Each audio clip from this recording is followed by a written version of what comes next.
Good morning, Robin. Good morning, Simon. How are you? Oh, not too bad. And yourself? Okay.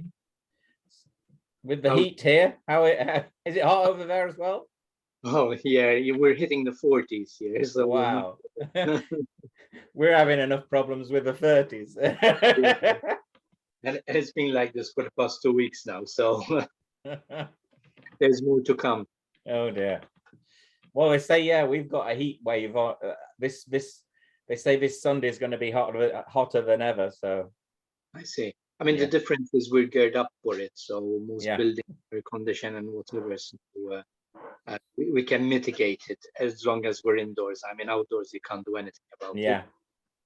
That's true. Britain, it's amazing how Britain is never prepared for any of the weather it gets. even the rain, it still floods. The snow, it still blocks the roads. And the sun. Any excuse to work from home. So, so how are things looking? Okay. Yeah. No, over here we're just in the debacle of the politics, as it were, but yeah, no, it's staycations have picked up again, or there's the market seems to be, it's very last minute, but it's there. So while the weather's holding out, there seems to be a good well, in the hotels I deal with, there seems to be a strong weekend market, as it were, but it seems to be everybody's waiting to the last minute before they actually book. It's not a case of people actually planning it in advance. I think it's just a case of people thinking about what they're going to do and then deciding at the last minute to make the most of the weather. In fact, we're seeing the same trend here. Of course, it's not staycations, it's mainly people coming from overseas. And the bookings seem to come within the month prior to the month coming. And you still see pickups in the same current month. So, people are booking you in 1 week in advance for their holiday. I think, yeah, it doesn't help as well over here with the airport situation, because they're cancelling flights because they haven't got enough people to actually, service the flights. Because that means less people coming from the UK or whichever country. So true. Yeah. But at least we're seeing an occupancy of, I would say, 73% up to 8% in the past 3 months. So, which isn't too bad. And is it mainly UK that's? No, it's multiple. I mean, UK is a strong market, but we've got the American, the French, the Spanish, and the Italian markets, which perform well also. Okay, so yeah, it's see quite a variety. It's more pushing the rate up, rather. That is the crux of it all. Yes, that's it. That's the story everywhere, isn't it? Try and get the rate up because that's more profit. Yes. Yeah. And the expenses are going up with the inflation. The running costs are higher. It's still a delicate situation, I would say. And, morning, Catherine. Morning. How are you? Yeah, good. It's not quite as hot as it was on the east side of the country. Relief. No, it's not as hot as yesterday, I don't think. No, it's just sort of cloudy and it's good. We were just talking about, because Simon's in Malta, isn't it? Yeah, correct. And he was commenting that they're at 40 degrees. We have a trouble with 30 degrees. 30 they're degrees. At 40.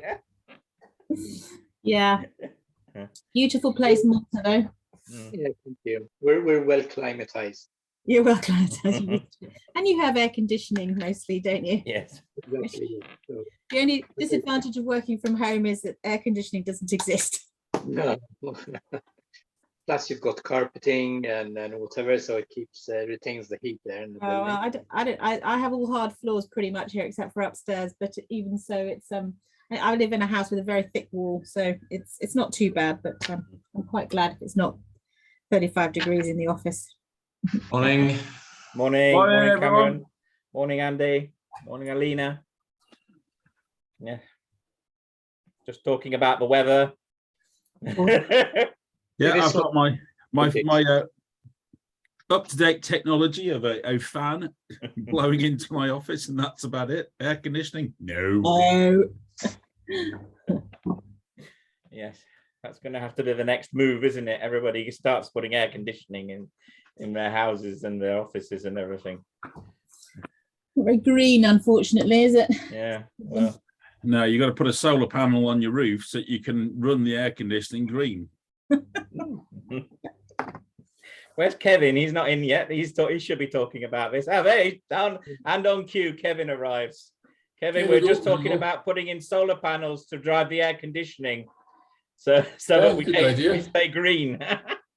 Yeah, funnily enough, I was thinking about something like that the other day. There is it would be somebody last night was saying that the temperature in central London was 7 degrees above the outside of London, and I wondered how much of that was. All right, here we are getting a tooth done live on Robin Williams TV. Morning, Sharon. Daniel. Morning. Yeah, hello, everybody's saying hello to Leo. Yeah, say hello. Good sort of plan out. Daniel's gone off again. Yeah. I was just going to ask Daniel how things are going, how bookings are going. We've been talking about how everything seems to be last minute at the moment. Yeah. Yeah, definitely. We had our winter probably the best on record. July was just phenomenal. The amount of revenue we took, it was fantastic. So going into July was forward bookings for July was okay, but not as great as it has been over the shoulder months. And August and September, we could do a bit more of a push. We've definitely gone back to pre-pandemic bookings, all last minute. Not a huge amount going into those months, but then ultimately making the month end anyway. So yeah, they've definitely gone back to pre-pandemic business levels. Yeah, you've not noticed any uplift from the fact that with all this airport chaos, the sort of people we have in our self-catering properties. So said awful, but I did a bit of every time I see it does sound awful. Every time I see a massive story about airline chaos, I send out the availability to our database for our self-catering properties, and that tends to take bookings off the back of that. I don't really want to, rub salt into people's misery, but it's working for us. And these things do, don't they? Especially in the Southwest when it's so seasonal. We've got to take it when we can. Indeed, yes. Lucy, long time since we've seen you here. Hello, I know. Hello, everyone. Good morning. Nice to be back. How are things on the employment front? Oh, well, I stepped away from the HR and employment front, and I'm moving much more into L&D and management development. So yeah, all good. Thank you. Good. Right. Well, welcome everybody. Give it a couple of minutes more, and then we'll go in. How are you, Caroline? Very well, thank you very much, Robin. Good. Nice to I see you here. will. I've got some work that's going to be happening in my office, so I'll turn my camera off once we get started because it'll be a bit distracting for everyone. Yeah, I'm hoping you can't see the drilling outside my place. I've got to have a window open, or I just sort of melt away here in front of everybody.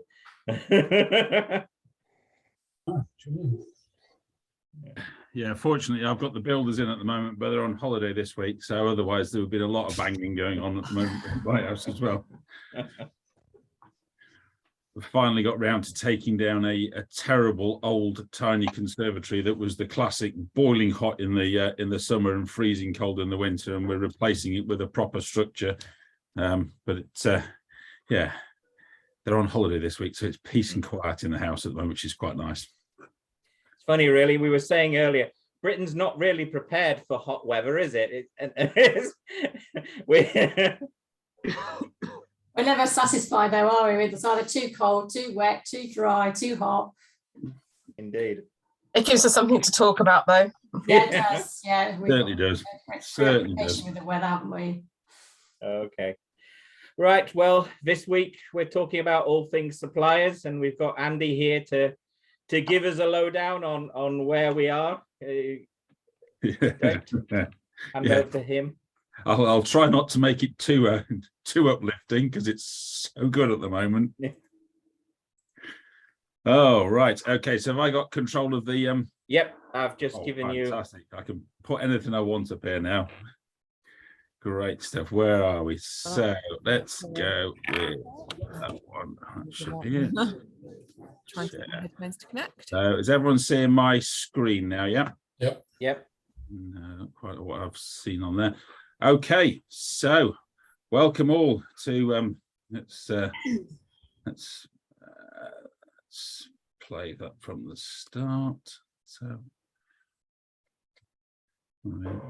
yeah, that's better. Right. So welcome to the supply chain, the joys of the supply chain and the market conditions as we are at the moment. So my name's Andy Morris. I haven't been on this forum that much recently because I've been so busy with lots of other things. So welcome to everyone. Great to see you all. I am the commercial director over at Enhance Hospitality. Been in the industry all my life, started as a chef, followed it through in procurement. Just seen that Simon's just joined us. Myself and Simon worked together for a number of years at a large procurement company, and now we've both gone out on our own with some smaller companies or doing it for ourselves. Very much been working in hospitality procurement now for probably 12, 13 years, and we've seen various changes in the industry, but certainly the last 18 months have been extremely challenging in the industry. So what I wanted to do today was to go through a few thoughts as to where we're at as a company, what we're looking at, what is the new normal, what are we looking at in the way of the new normal currently in the supply chain, what is the current market situation, where we all know there is extreme inflation at the moment, but where are the real pinch points in that. Then a little bit about sort of effective supplier management afterwards, just to sort of what can we do to help with this. So hopefully you'll find it interesting. So what is the new normal? So yeah, the supply chain. So what are the pressures that the supply chain are feeling at the moment? From what we can see, the supply chain availability that we saw last year with major issues has largely subsided. But suppliers are feeling a lot of pressure. So they're currently looking at the pressures they're feeling at the moment, their delivery schedules. How do they actually cope with the deliveries they're looking at? We've just heard Daniel down on the West Coast, Southwest, extremely busy. Lots of operators are still very busy.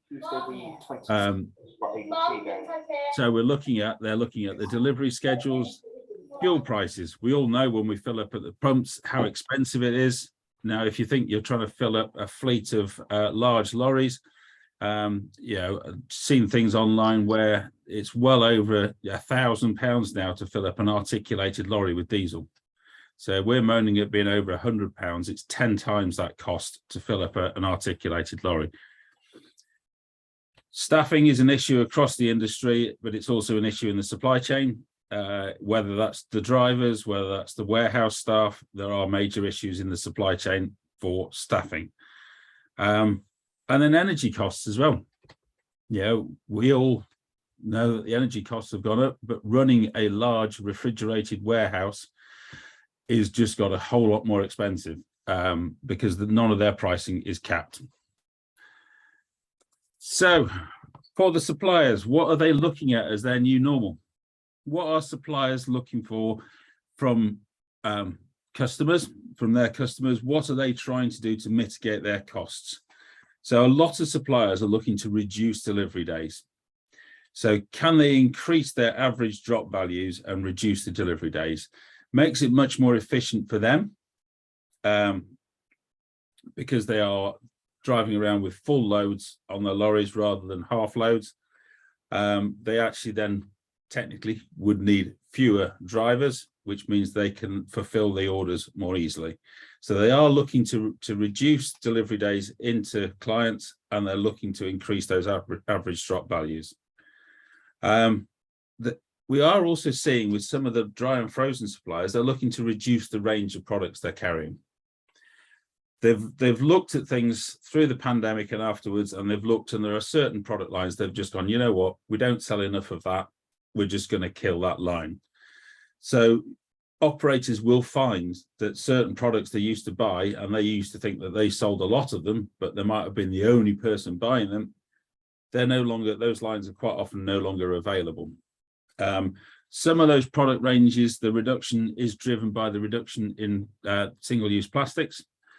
There's a big drive to remove the things like the single-use plastics on butter dishes. Little individual butter dishes are now being removed from supply chains because they're a single-use plastic, and the foil-wrapped butters, the slightly smaller ones, are still available, but the single-use butter dishes are becoming harder to find because lots of operators are stopping to sell them because of their impact on single-use plastics.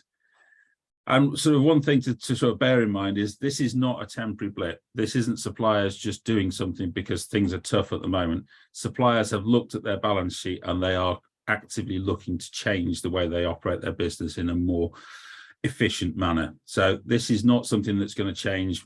You know, pricing is going to be strong for a long time, and suppliers are not going to move back to the way they were for a long time, is what our view is on things anyway. Okay, so thought we'd look at what is the new normal for business.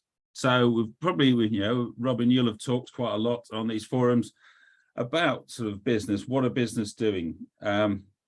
There are clearly long-term recruitment issues. I remember being at a networking event several months ago, and Kate Nichols was speaking, and she announced that officially we were in full employment because of the levels of employment and vacancies in the country.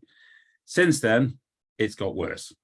We currently have more vacancies than we have people looking for work. So we have long-term recruitment issues in the hospitality sector.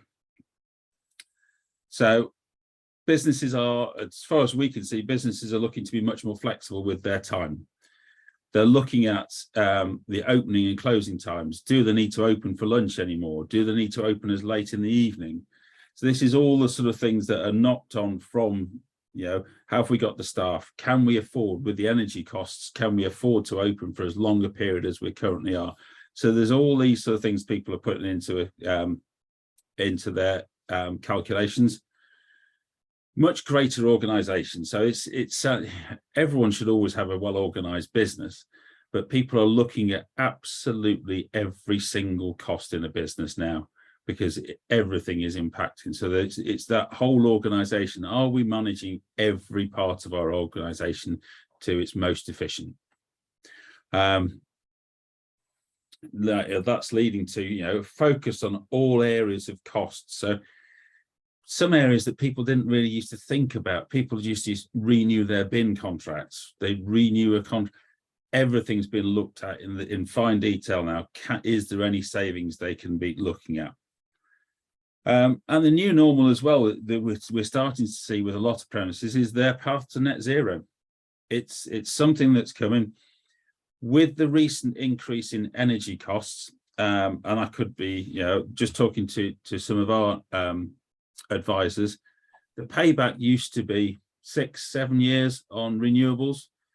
In some cases now it's under 2 years is the payback for this. So it is an investment that's worth putting in for businesses if they can do it.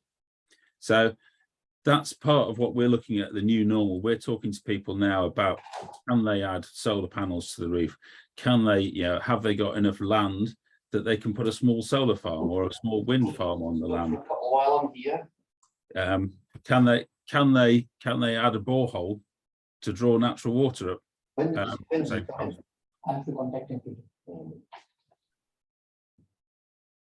So looking at the current market, very much at Enhance, we focus a lot of our business is on the food procurement side of things, but we do look at lots of other areas. So I thought we'd look at the food side of things and just sort of give you an overview of what we're seeing currently. So we all know as the country eased out of lockdown, there were major supply chain issues in the dry and frozen sector with large stock problems.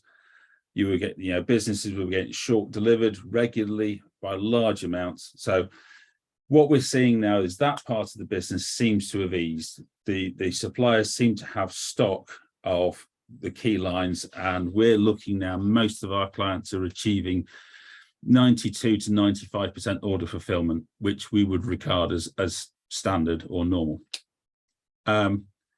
Key lines will remain volatile. So a lot of dry and frozen suppliers, they have what they call their key lines or volatile lines. They are moving all the time. There is, as we all know, there's a huge amount of volatility in the market.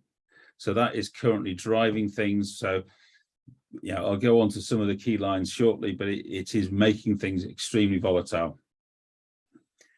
But what we're also finding is those suppliers now, after a while of not wanting to take on any major new business, they're now very keen to get new business on the books. So some of the big suppliers out there are literally fighting each other for the business. So we would recommend, great time to go out to market, great time to go to tender, because if your contract's up for renewal, we've just done a dry and frozen tender worth about £1 million, and we had the two big dry and frozen suppliers fighting each other for the business, and the current incumbent was offered savings of about 5%. The new supplier was offering savings of 12%. So a 12% reduction in cost for the dry and frozen side of things. So there is good business to be done out there. We'll just it's just worth looking at it. Currently what we're seeing this time of year, summertime, we're all just saying how hot it is. It is a good time of the year for UK produce, because UK produce is great at the moment. There is lots of it out there, which is easing the issues with supply chain.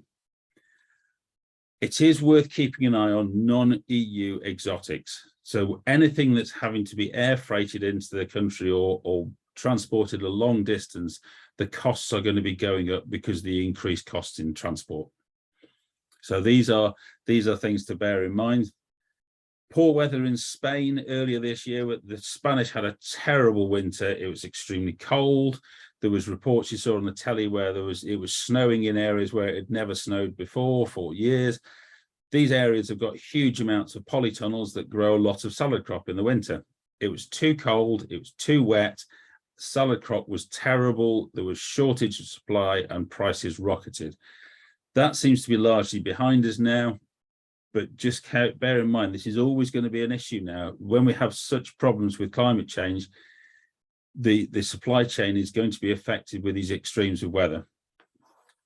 What we're currently finding in the fruit and veg market is the market is relatively stable compared to some of those. It's not doing too badly.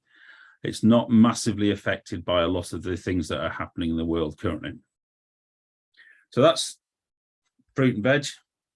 Onto the dairy side of things. Dairy, we've got major issues in the market. I'm sorry, but it's not the most uplifting of things to be going on about at the moment, but it is. We've got major issues in the dairy market. The farm gate prices are moving upwards, but we still have farmers that are milking at a loss. So it's costing them more money to rear their herds and milk them than they are actually getting paid for the milk they produce. This is obviously not sustainable. What's happening is some farmers are just giving up on dairy farming. Some farmers are reducing their herds, all having the impact of the fact there is less milk on the market. Less milk on the market pushes the price up. That obviously helps the farmers because then they're getting a better price, but it's still having an issue. We've got less milk on the market. The other thing that we've found, and this is something that we've heard from a couple of people, we've found that possibly because of the increase in the cost of fertilizers, the increase in cost of feed, farmers aren't putting as much fertilizer on the fields to get the grass to grow. and not putting as much feed, expensive feed down for the cattle. So the fat content in milk is actually dropping, which is a great thing if you're just buying semi-skim milk.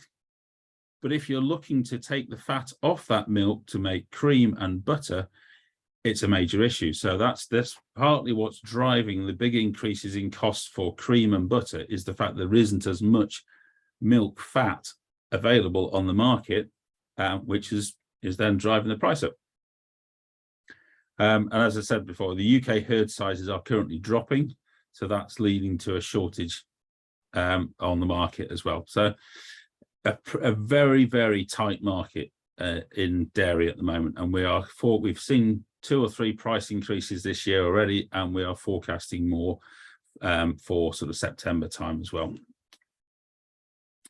The meat market, there's been a lot of talk on the meat market. Beef prices are climbing again. A lot of this is driven by the cost of the feed, the fertilizers, the energy to produce. So beef prices are extremely high at the moment.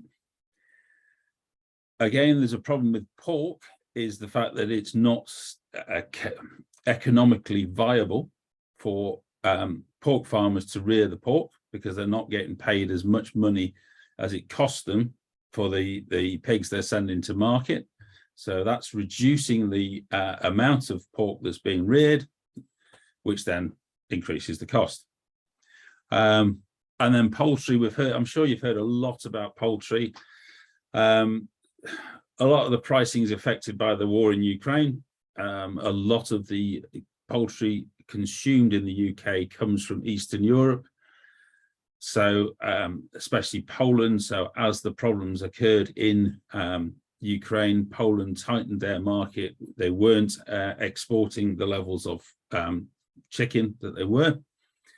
And there's been a major issue with bird flu, both in Europe and in the UK, which has made the market tighter as well. So what used to be seen as a very cheap meat has seen significant cost increases. We have, just in the last couple of days or so, we have seen that some of the price easing back. A lot of catering businesses will buy 5-kilo tubs of chicken breasts. And we have seen that price ease back in probably the last week. It's just eased back slightly, but not by much. Okay, so into the sea we go. The salmon price at the moment, the salmon price spiked upwards. Generally, a lot of that was driven by there was a lot of disease in the hatcheries that they had to then cull a lot of the fish. Also, when we had lockdown, there was a lot of the fish farms didn't know where they were going to sell their fish to. Now, generally, takes about 3 years to rear a salmon to the size that's used in the hospitality sector. So if you dial things back 3 years, you can then start seeing where the gap would be. As lockdowns first started, that's where the fish weren't reared because there was no market for them, because the world was in lockdown. So that's what drove a lot of the pricing on salmon. We were already, before Russia invaded Ukraine, finding that the whitefish market for the classic cod and haddock was extremely tight. Unbeknown to me, I hadn't realized that a lot of that whitefish was actually caught in Russian waters or by Russian trawlers. So all of that now is off limits. So we are currently in a situation where there is a extremely tight market. There's very little whitefish available, so the price is extremely high.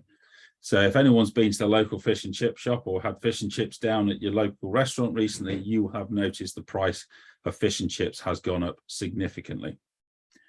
And one of the other things that I hadn't realized as well is a lot of fish, a lot of North Atlantic white fish that's caught is actually caught and then sent to China for processing and then sent back to the UK to be served in fish and chip restaurants in the UK.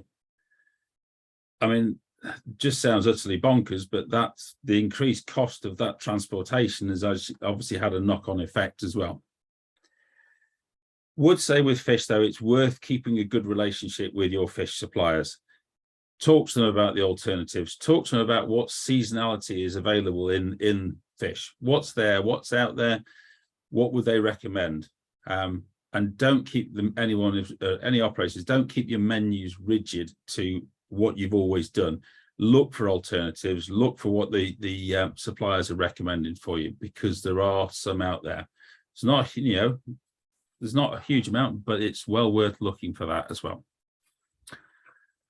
Okay, so that's a brief overview on the food side of things. I thought I'd cover just a couple of other bits just for people to think about as well. And might have mentioned a few of these last time I did one of these talks. Waste management, really not a glamorous part of the industry, but any hospitality business will have waste management contracts. They may have one, they may have several. Every year the waste management tax increases. So every year that goes up. Every year there's a cost increase to the customer. There was certainly an issue where there was limited haulage going back into Europe, which caused issues. There's still issues with that. That's eased a little bit. The Netherlands and Sweden are some of the big waste processors in Europe, and they've increased their taxes. So that's put an impact on that. There are some of the other countries we used to offload our waste to, where we used to send it around to the other side of the world. They're starting to get wise to it, and they're not wanting to take this waste anymore. What we're also seeing now is there's great operators are looking for greater separation of your recycled waste. So not just chucking everything recycled into one, they're looking for you to split it out with your tins, your plastics and things like that, because it makes it easier for them to then process that waste. So that can then reduce their costs. So it's worth looking when you come up to renew your contracts. This last point I put here, review your contracts. Some of the big waste operators are, hopefully there's no big waste operators on this forum, but they're some of the worst in the industry for contracts. They will auto renew contracts without telling you, without giving you notice of this. You are not allowed to put notice in on the first day of a contract. You have to. There was one that we've looked at, 3 months notice, 6 months out from the end of a contract. And if you miss that by 1 day, even if you are still technically in contract, they have auto renewed you. So look at contracts, check them out, get diary reminders set in there for when you have to put notice in, and put notice in even if you're happy with your current provider, just to keep them there so you can benchmark the market and check where you're at. So worth looking at. We use a couple of different waste brokers, and they are fantastic for us. The big advantage with using a waste broker rather than using a single individual company is the fact that if you have an issue with a company, so Veolia, Biffa, someone like that, they can then chop them out and put someone else in. Whereas if you sign a direct contract with a single waste provider, you cannot get out of that contract until it comes to an end. So it's worth looking at some of these brokers because it gives you greater flexibility. Energy and sustainability. I'm sure you guys have had talks about this before. Just from our side of things, we have a number of network colleagues that we work with that look at this side of things. The general consensus of opinion on this is that this has been a kind of global reset on energy pricing. It's going to be a long time before we see any significant change in the energy market. It's likely to remain high for a very long time.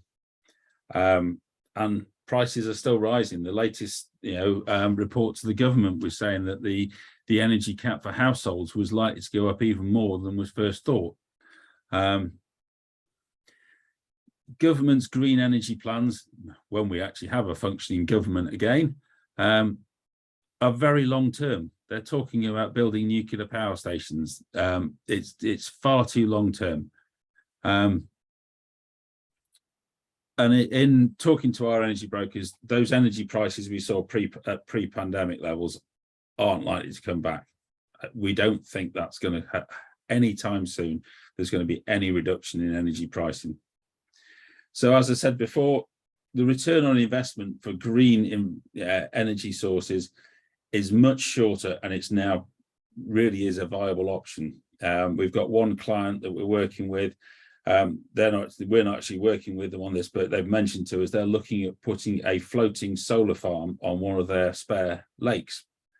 The repayment on that is likely to be less than 2 years, and it will power pretty much the entire site. So the payback is there. I know it's a lot harder for city centre businesses, but there are options there to look at, and it's well worth talking to a specialist to see what you can do. Because there are everywhere, everyone's got an option of what you can do. And then finally, just what can you do? What can you do to help with this? So, we're thinking in 2022, procurement providers they're looking for revenue stability. We were thinking last year that procurement departments were looking to deliver revenue growth for businesses. Now they're looking for a level of stability. How can we stabilize what's going on at the moment? Because it is so volatile. So what you can be doing now, what businesses should be doing now, running full weighted category tenders. So what are you actually buying? Go out to market, offer that to the market and see what comes back. You may well be surprised. We haven't yet done a single tender in the last 18 months that we haven't saved customers at least 10% on their purchasing, and that's an inter-unit 10% saving. Agree your price periods. Last thing you can have at the moment is market pricing, where you don't know from one day to the next what pricing you're going to be paying for a supplier. So agree a fixed price period. You might be able to get a supplier to stretch to quarterly. Most of our suppliers are on quarterly, but at the very least, you want your fish suppliers, meat suppliers on monthly pricing. So you've got a level of stability. You can at least plan for the month ahead. Review and switch volatile product lines. So if it's too expensive to put cod and chips on the menu, put sustainably sourced white fish and chips on. Look at the options, make sure it's a good option, but put something else on there. It doesn't always have to be cod and chips or haddock and chips if you're in Scotland. So when price changes come through, when product additions, we all know what it's like. I was a chef for many years. A chef will wake up in the morning and he'll suddenly decide he wants to put a new dish on the menu. To have this great idea overnight, he wants to put a new dish on. So he'll go to the supplier, he'll ask for some products to be added. Who's monitoring that? Who's checking that pricing is a good price? Or is the supplier just putting the price on and it's not a strong price in the market? So get a procedure in place for adding new dishes to the menus. Have they been costed? Have the allergens been done? Have you got your calorie count done for them? All these things that have to be done nowadays, there needs to be a procedure in there. So chefs can't just wake up in the morning and decide to change a dish. They've got to go through all the correct procedure for that. And that just comes back to that greater level of organization, the greater level of control in the business at the moment. If you can, benchmark your suppliers against the market. Check what other suppliers are charging. Now, this isn't easy for a small independent business because you can't keep going to other suppliers saying, give me your price for carrots, because it's just not, that it's not something that suppliers will easily do for you. And also you haven't got the time for it. So this is where, procurement providers have a role to play in assisting with that. We're very much, in our business, we are a tendering business. So we put our clients' business out to tender. So implement a 2-year rolling tender calendar.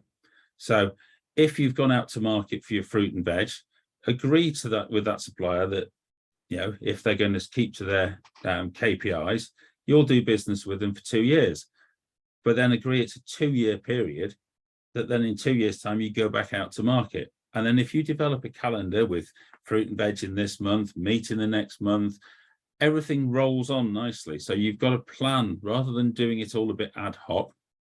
Run a 2-year tendering calendar.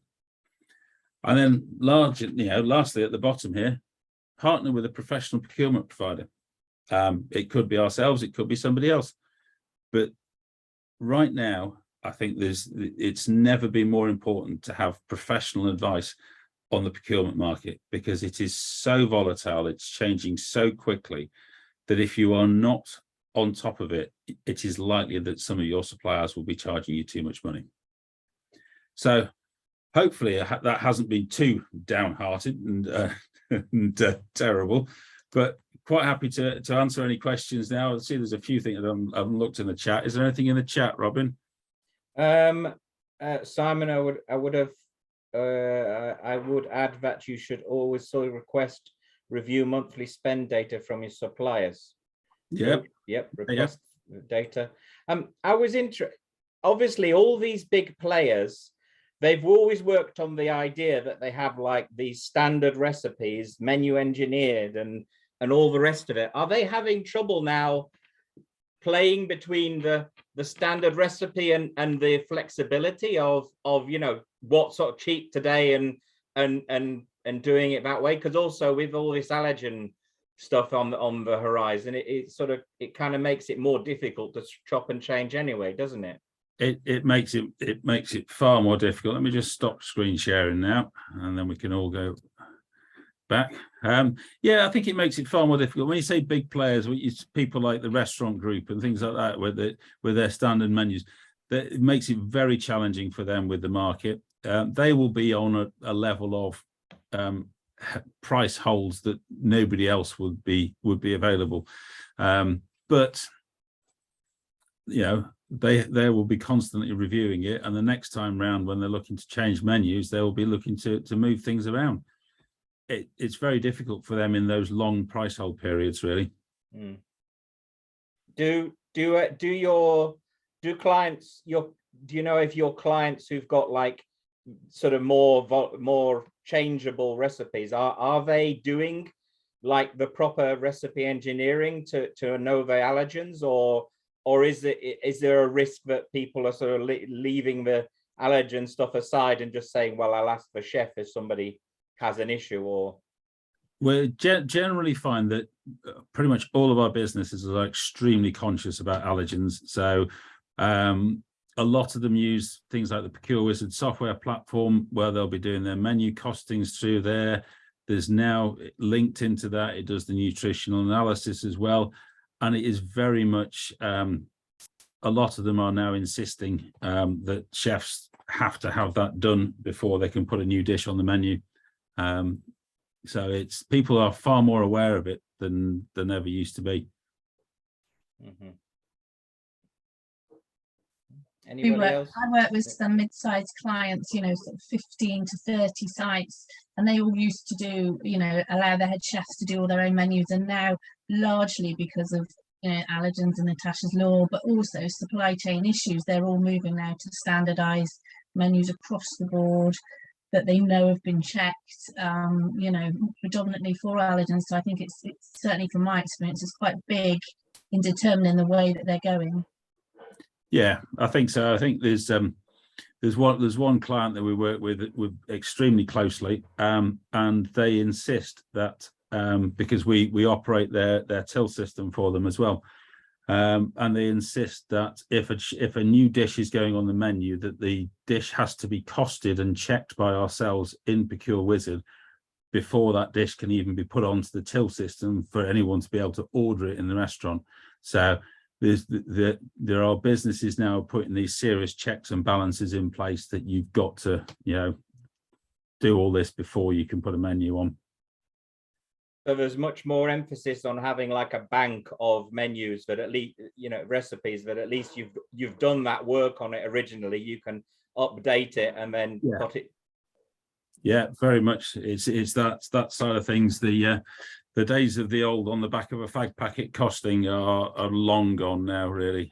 Anyone that's in the serious hospitality business has got to have done this properly, really. Anybody else? What about creativity? Because surely the point of you guys is to entertain us a little bit, isn't it? It's like in a way we don't go out to eat dinner. We go out, you know, talking to someone that's not in the hospitality sector, but we go out to be entertained and have a nice time. And if we're getting fed the same old stuff over and over, and what's more, the joy has been sucked out of it because of allergens and health and safety, then what happens then? We're all going to die of boredom and stop going out. So there is a problem, isn't there? Yeah, I think there is. I think good businesses will have a level, will still allow a level of creativity. I have to say, I find that when I go out, I'm struggling to find creativity because it all looks a bit the same with it. And then you get the standard, does anyone on the table have any allergens? Well, we would have told you if we had. And I mean, how you often feel do like you they have to ask that question, but it's the minority, isn't it? It's minority. Yeah, I think you've got to, you know, if good chefs, good businesses will still have that level of creativity. But you're right, there are a lot of the big chains now that are, you know, they're not employing chefs, they're just employing kitchen operators because everything's cooking by numbers. And then they're wondering why people aren't going out, because they're sort of going, well, might as well get a Deliveroo and stay in. Yeah, I can do that myself at home, sort of thing. But yeah, I think you got to strive to find the good operators out there, really. Yeah, I suppose that is, in a way, the where the independents can actually do something, because as long as they put the controls in, they can actually probably react better and be a lot more inventive than the big players who have to sort of have so many different restaurants. Yeah, I think you're right. I think it's all about that sort of the chances to be creative as an independent, and that's the sector we like very much work in, is the independent sector.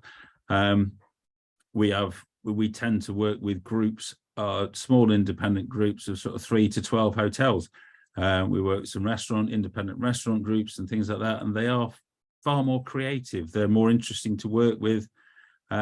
So yeah, I think that's the answer. If you want something interesting when you go out to dinner at night, go to somewhere that's creative.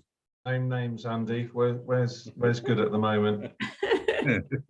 Where's good? I don't know. Some of the clients I'm working with, there's one client, a restaurant group in Edinburgh. They've got a group of about 7 Italian restaurants, and we've worked extremely hard with them. My knowledge of Italian food has expanded massively in the last 18 months because they're extremely particular about it's got to be this type of mozzarella cheese. Now, most of us just think mozzarella is a slightly tasteless white cheese from Italy. But they're very particular about that. It's got to be this particular tin tomato for our tomato sauces. So they're great. They're called the Vittoria Restaurant Group, but if you're ever in Edinburgh, find them out. And they're sort of premium ones called Divino in Edinburgh, and it's absolutely delicious. Proper Italian, classic Italian food that's really, really delicious. They're great. Going in a few weeks, Andy, so I'll get that. Yeah. Have a look at Divino, actually, because they're well worth a look. They're a great bunch, really good, lovely family business. Then I'd say people like we do a lot of work with the guys down at New Forest Hotels, or New Forest Collection, they're now called. They've got some great stuff going on down there as well. They use a lot of local produce. They do all the menu costings properly, follow all the allergens, but they're still creative. They've still got some nice stuff on there. So yeah, I think there are people out there. That you'd probably agree with this, Andy, but the more that you engage with the likes of Procure Wizard, the more that you do those costings, the easier it becomes, because you can start to copy recipes and amend recipes. It's making that leap from nothing to starting the process, which a lot of operators really struggle with, not least because there's no bleeding chefs in the kitchen. So the ones that are there are just, they're cracking on and serving the guests. So it's very, very difficult. It is challenging, and it's good when, certainly with small groups, if they are all using Procure Wizard or something similar, then they can share recipes with each other. You know, that it's not a case of I've done my recipe for French onion soup, so it's all mine. They just share it with each other. So then someone else does a recipe for it. They just clone that one and tweak the little bits that they change slightly. So it keeps the individuality there, but it flows, and it's just, you know, technology is here to be used for the good, really. Would you say there's more diversity in what's coming into the country as well? Because I mean, the supermarkets always tend to just supply the basics, as it were. But I tend to look around the local vegetable places because my wife's Ecuadorian. We do a lot of sort of like South American type dishes.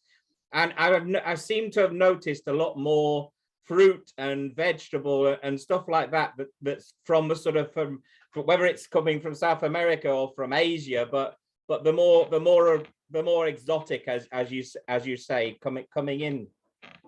Yeah, I think there is. I think we're getting better and better educated as a society in this country when it comes to food. You know, we used to be, back in the 1970s, we were pretty terrible, really, weren't we? As a food eating nation.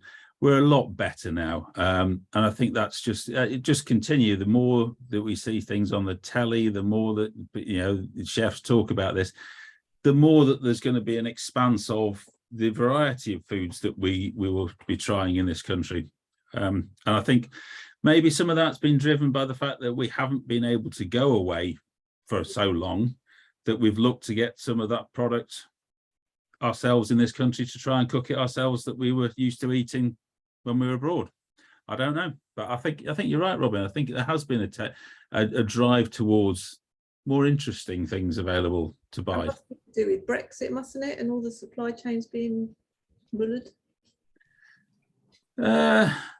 Yeah, yes and no. I mean, the problem with Brexit is it has created a large amount of additional paperwork for suppliers. But I think, from my personal opinion, I think the jury is still out on the benefits of Brexit or not. I think it's very difficult to see any benefits in the hospitality sector. But that's from my personal opinion. I think it's a very difficult one, really. I think it's my understanding that the UK government's still not actually applying any of the controls coming in that Europe's applying going into them. So we really shouldn't have been affected that much by anything to do with the imports, as it were, because we're not stopping them, as it were. We're letting anything come in. But that's not true, Robin. My husband's in the seed industry, and the hassles they're having to get seeds in and out of Europe is incredible. Okay, right. So even at the beginning point, it's massively, they've had massive issues. But yeah, no, it has caused some massive chaos, I think.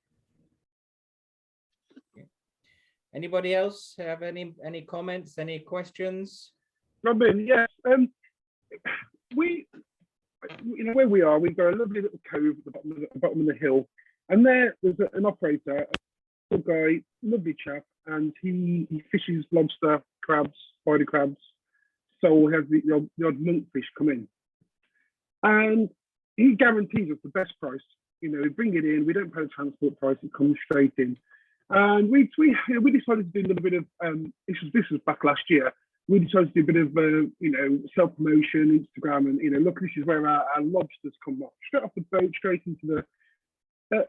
A week later, I got then a notification from the MMO saying you can't do that. You need to register every single lobster that comes off the boat because you're one of the first people buying. Which, fair enough. If that's what we've got to do, that's what we've got to do. But he has no quotas. We get a great price. We're supporting a local family because just him and his girlfriend and his elderly dad. But then the rigmarole and the paperwork that we have to do to register these lobsters we buy, we're short-staffed as it is. Everyone's struggling. It comes to a point where we don't bother anymore just because of the bureaucracy and the paperwork. They just make it. It's the government. Just make it so much more difficult to try and help local people. I think it's crazy, absolutely crazy. So you've got to wait for this guy to land his lobsters, sell them to a third party, for you then to buy them off the third party when the third party's done all the registration. and exactly pay the right. third party's cut on it. Yeah, exactly right. And then he's got to transport them to probably Matthew Stevens. And then so literally they come from the cove, which is less than 100 yards down the road, to go all the way back to the processing plant in Penzance, to come all the way back to the cove afterwards. Penzance is probably what 10, 15 miles. So we've got to do all that round trip just to be able to buy them without having to spend an hour or 2 hours on the phone or online registering lobsters, which he has no quota for anyway. Just crazy, isn't it? Crazy. Yeah, and we can. It's the difference of paying 18 quid a kilo or 25 quid a kilo. Yeah, which then it's not commercially viable for you to be selling them at 25 quid a kilo. It's like years ago when I was chefing, I was up in the Yorkshire Dales, and a couple of the staff worked at one of the local shooting estates. So when the pheasant season would start, we were paying, they would just bring them in and we were paying £2 a brace.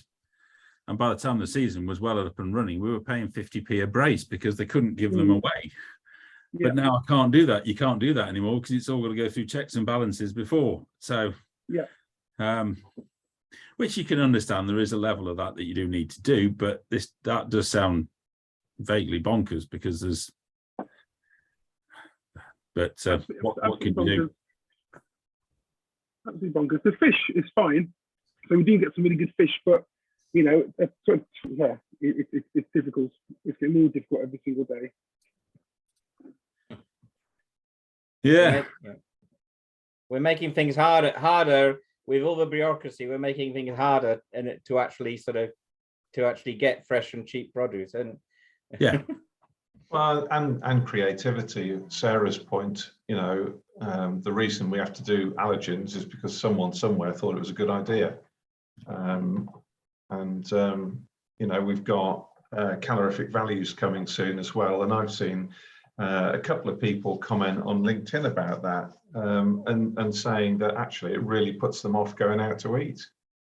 One lady in particular suffered from eating disorder as she was growing up, and it kind of it really resonated with her again like 10 years down the line, and she chose the lowest calorie dish on the menu for that reason. So I think we're not going to change the law, are we? But that's the reality of it.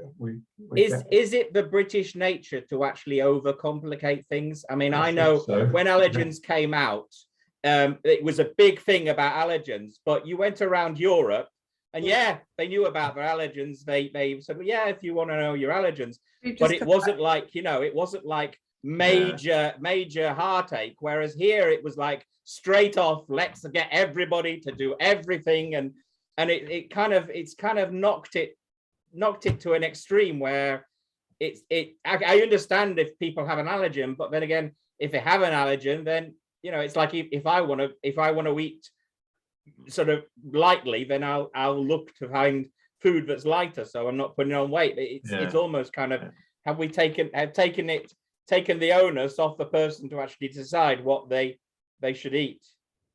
I think stories like Pret, where the labeling wasn't correct, and then the girl died.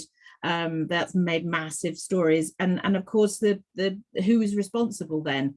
If you're going to have labeling, it has to be accurate because people rely on it, or you have nothing at all and then it's buyer beware. But those kinds of stories and tragedies, nut allergies, aeroplanes where we have someone with a nut allergy, we can't serve nuts because if it's in the air, this person's going to go have an anaphylactic shock. That kind of feeds into the fear factor, and that's also definitely had an impact. And I completely agree about the calories on menus.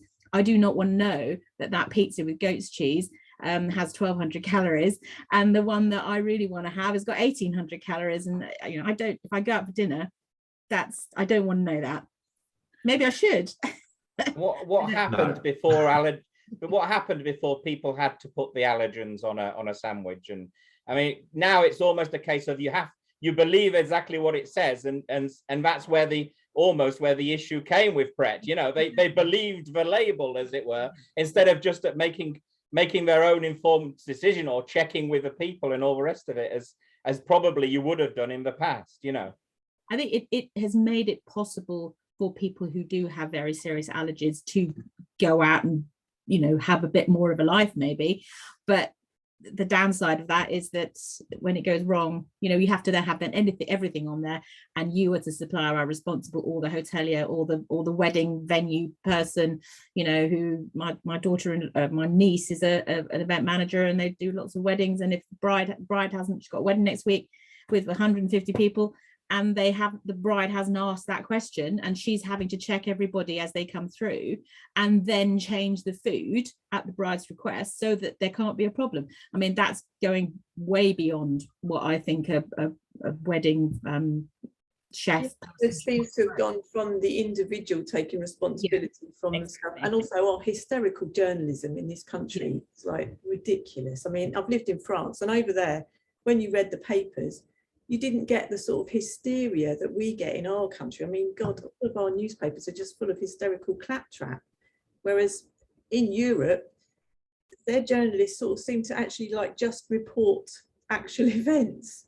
It seems that some of it's been on bloody social media, of course, has like thrown a complete nightmare up in the air, hasn't it? Because there's now, everyone now thinks they're a journalist as well, so there's now hysteria all around. It seems like some of that is what's causing this. I mean, I've just come back from Greece, and over there the menus, I think, in fact I don't think I saw any allergy advice anywhere, because I think they think it's down to you, isn't it? If you're allergic, you take care when you go into a restaurant. That's sort of the European view, isn't it?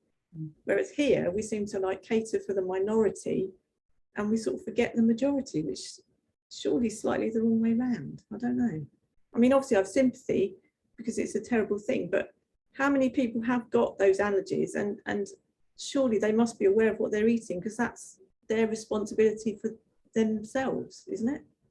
That's my question. How many people are actually allergic to lupin seeds, and how much is that actually in the food that we consume? And I'd like to add for us, as I work in a hotel, and we're catering for 300 people for breakfast pretty much every day, and dinner. We have a lot of people which they say they have allergy, but it's actually more of a, they don't want to eat that particular product. They are vegetarians and vegans more and more. I've never experienced so many. And we have to make it clear that at the end you provide a dish, and then you see them, they just choose something which hasn't got what they, you know, on the buffet, which they said they don't want to, they have allergy to, and then they fill up the plate with that particular thing which they're not supposed to eat. And then you approach them, excuse me, do you know, you just said this to us, and then, oh no, it's okay, it's just a choice, it's just my choice to eat less nuts or whatever, is just for the style of life. So it is a bit confusing at the moment, and it does, some customer does make it really hard. It's just something really serious. It's this very delicate subject, and then some guests really just, oh, actually don't worry, it's just, I just like to be vegan, but I eat anything. So I have to make their mind as well. I don't know. Yeah. No, it's we're living in a strange world where yes, people are not sure exactly what they are anymore. Yeah, that's right. That is right. Yeah. Gluten free. Oh, I'm gluten free, and then they're just filling up the bowl with ice cream. I don't understand. Okay, so we're coming to the end of the hour now. Thank you everybody for attending. Thank you, Andy, for that very interesting presentation. No problem, Robin. I will send it through so you can forward out to everyone, and they can all be happy reading just how wonderful the supply chain is at the moment. It seems to have improved a little bit from this time last year, I would have said. But yeah, the supply chain itself certainly improved, but I think it's the volatility and the pricing at the moment which is the biggest concern. We just don't know where it's going and when it's going to stop. We're certainly not forecasting for any major slowdown in the inflation rate. We're going to have inflationary pressures in the hospitality sector for at least another year. Yeah, I would have thought. So it's going to be a tough time. There's going to be some businesses that are going to really struggle. Indeed. Right. Well, thank you very much. and see you all again in a month's time. Robin, will you Yep. just stay on the call a second when everyone's gone? Yeah, we'll do. Thanks. See you, Robin. Bye. Right, see you. All right, great stuff. See you guys. Thank you. Bye. Bye. Right, thanks very much again.